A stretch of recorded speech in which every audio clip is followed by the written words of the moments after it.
This week on the Blacklist, we look into one of the most heinous crimes of this year, the tragic death of Mr. Smith. Now, before we go into this case, partner, I gotta say, this one really gives me the shivers. Same.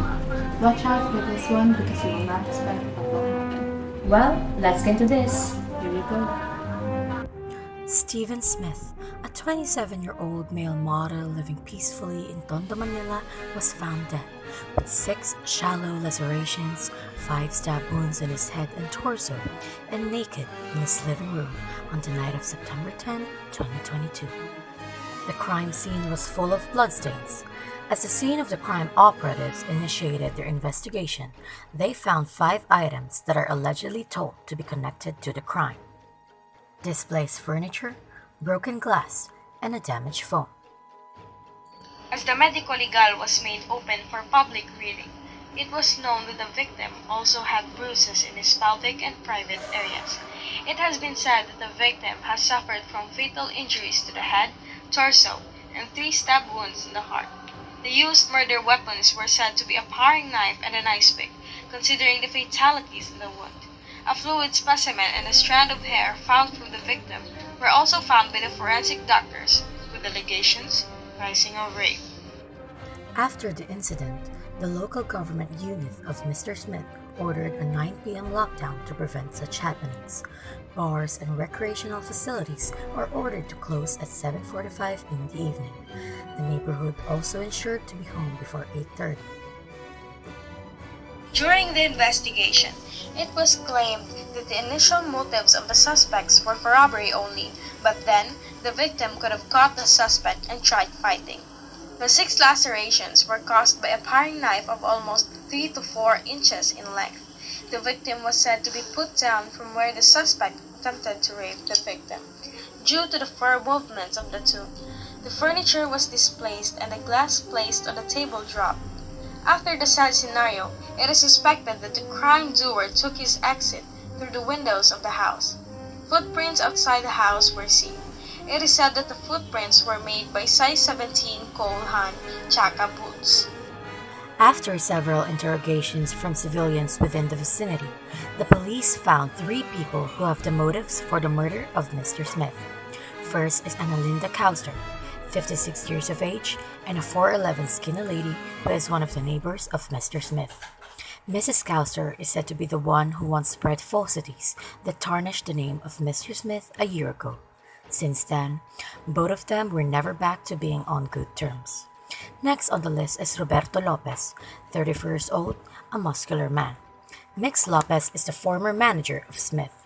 Lopez is notoriously known for his dirty antics in the industry of modeling. Most of his clients are reported to be molested, which induced their leave to the said management.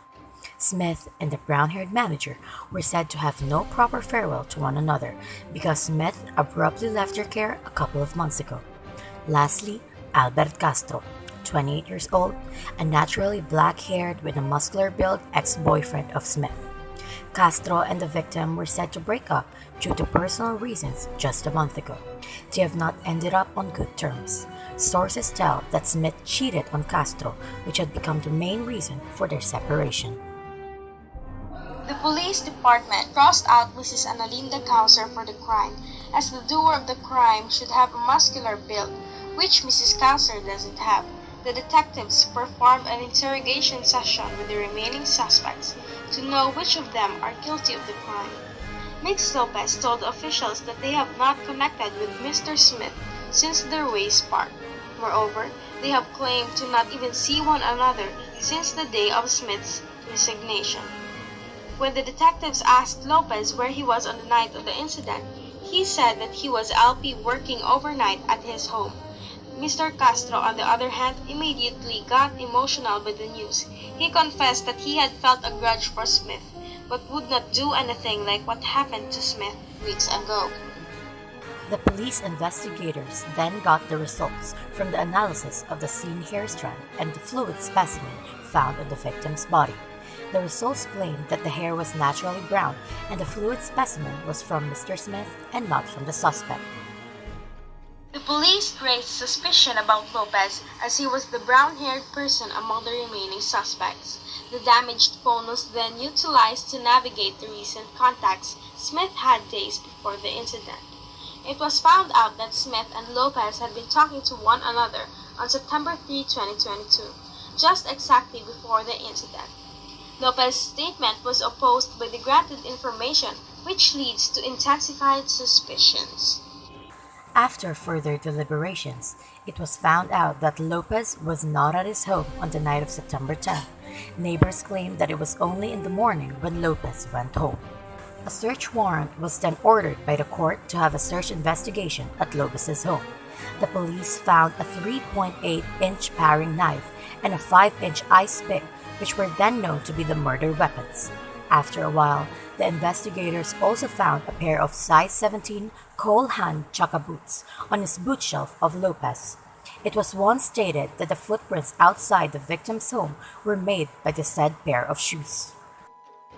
A trial was initiated months after. Lopez confessed his murder to Smith because of particular reasons.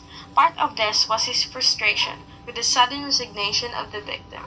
He also confessed that he has linked himself with Smith, but after rejection, his anger led to his plan of murdering the latter. The trial court claimed him to be guilty beyond a reasonable doubt. Lopez was sentenced to reclusión perpetua because of the crime he did. Can we say that the murderer felt sorry for his actions? We don't know for sure. In any case, the death of Stephen Smith is resolved and justice has been served. Curious about the next case?